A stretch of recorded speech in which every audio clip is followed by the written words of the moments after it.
Next email we have comes from Lee from Woodsboro, Maryland. Hey guys, I know you've touched on it in the past, but I'm curious what your opinions are on the latest scuttle in Gamergate 2.0. The Kotaku writer reached out to that YouTuber's wife really seemed unprofessional and inappropriate, and it felt convenient that right after that happened, she suddenly was doxxed.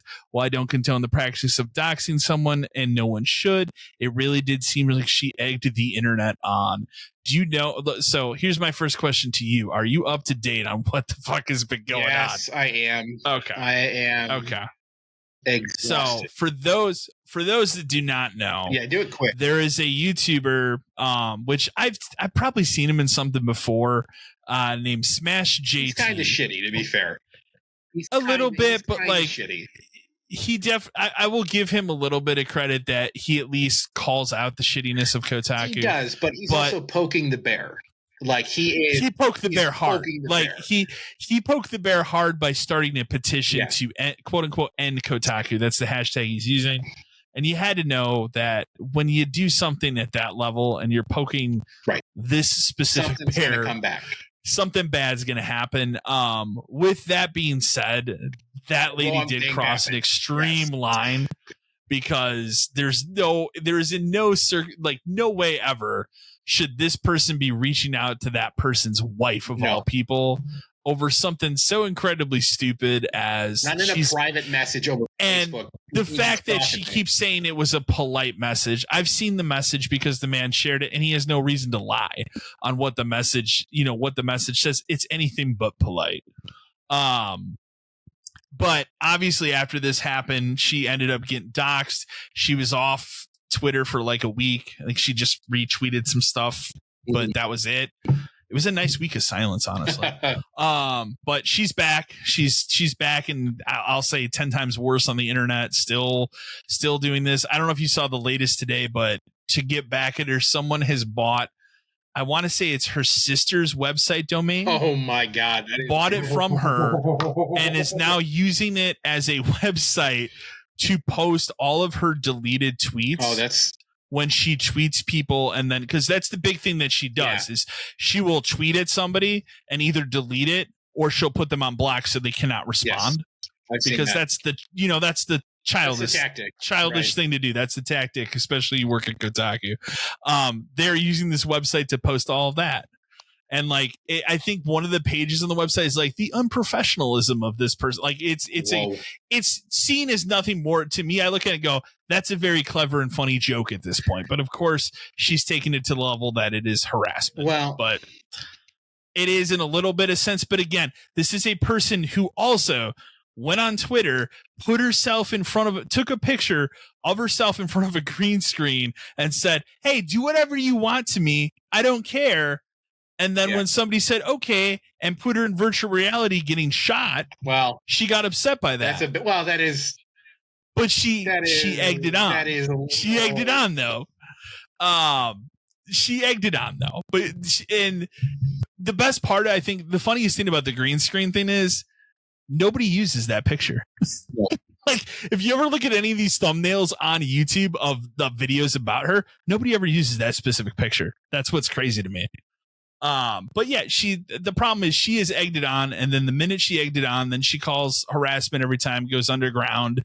The doxing thing, I don't condone that. Nobody condones that. No, that's not acceptable. That's too far. Just as it is unacceptable to contact someone's wife about something like this, it is unacceptable to dox someone on the internet. That is far worse. It's very unsafe. Like anything can happen at that point. It's terrible.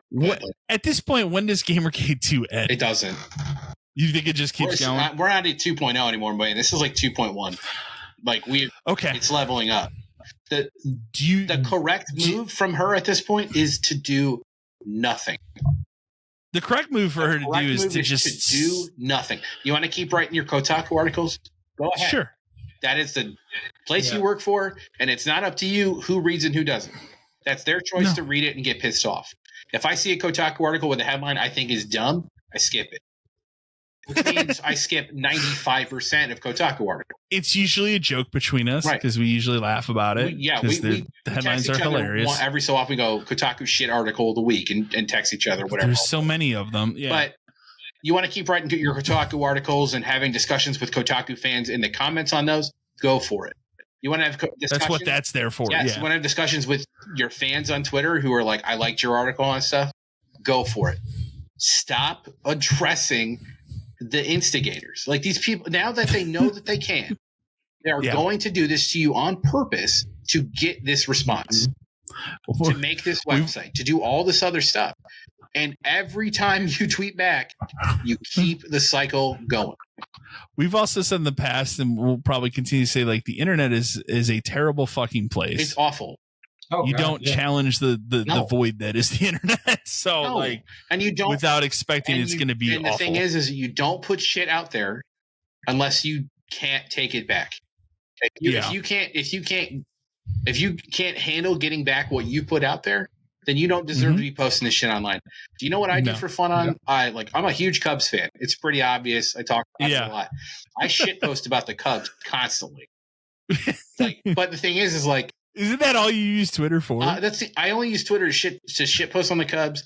There's also like another thing I go to where I shit post on the Cubs. But it's a community of people who like shit on each other back and forth about this stuff. And yeah, I can take a fucking joke. So you're telling me it's like the Final Fantasy shitposting Facebook? It's a little different than that. Because my Cubs shitposts are maintained to true stats about the Cubs that fans don't want to accept. Like, fair enough. Hey, the Cubs suck statistically. Here's why. Well, that's because of so and so, and then I give it back. But like, I can take it, but I don't go out there and like dox these people. Oh man, this guy doesn't agree with my Cubs hot take. Yeah. Let me go text. Well, this guy started a petition to take down. Yeah. Did you know your husband's favorite player is so and so, and he sucks? Like no. Ridiculous. I don't kill him in VR. Wow. Like, do you think with that being said, do you think because if this person continues to keep antagonizing, do you think that the Geo Media, do you think they'll ever step in and do anything about it? Or maybe no. And you don't think Kotaku, we have to be getting close to the end of it. And that's the reason I maintain that it's continuing is because I think it's on that level. They're going, okay, it's bringing traffic. Our name's out there more than it ever was before. They don't care what it comes up at. Like, Kotaku is just going to be gone one day because it's gone one day. It's not going to be because of this. That's just going to be one day we wake up and then the internet will celebrate. I go get my fireworks and I start lighting them up.